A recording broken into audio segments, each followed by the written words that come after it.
talking about World War II, and before I lose half of the room's attention, because even though you may think you know everything about World War II and have seen at least half of the movies about it, I'm going to be taking a different perspective and looking at women's influence and the influence that World War II actually had that was positive, which is women's rights in America. So before the war, women were often viewed as wives and mothers and nothing more. They weren't educated. They had the opportunity to be educated if they were from rich families, but they did not have free education until after the war. According to a writer from National Women's History Museum, the only women educated were from rich families, but didn't have jobs that used their education. Since they were from rich families, often their job and their goal for their life was to marry another rich family into that family and then take care of that family. This was when the term the husband was the breadwinner came around, was before the war, and that was mainly because they would make the income, bring in the bread, bring in the dough. There was fights for women's rights before the war, though. There were groups and organizations funded and formed, such as the Women's Suffrage Association, which was fighting for equal rights. As most of you know, women's suffrage was achieved in 1920 when women got the right to vote. So that did happen before the war, and that was a very big turning point. But as far as women working and the education, that did not happen until World War II. World War II, lots of women served more than any other war that has happened or happened before.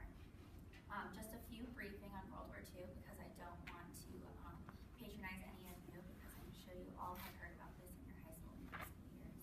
But World War II started from the instability of Germany after World War I, and this is when the rise of Adolf Hitler came and his Nazi party.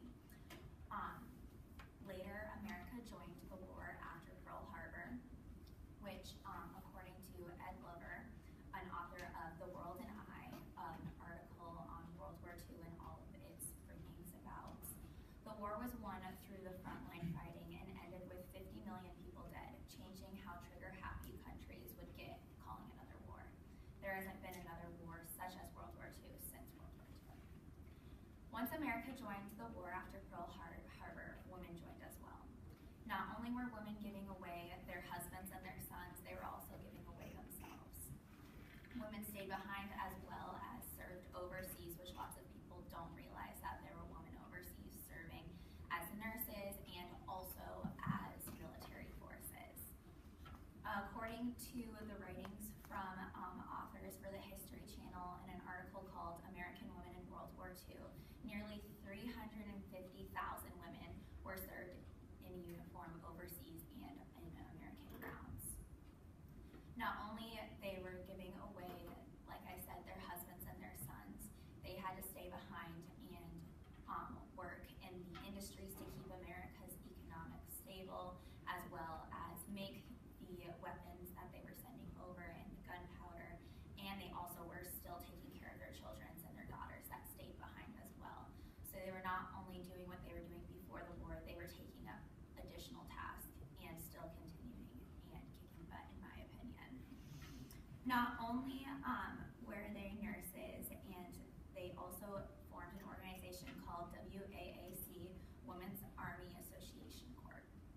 This was also given, it wasn't associated with the war until 1970 actually, even though that they were creating the aircrafts and going overseas and being actual pilots as well as serving in the military.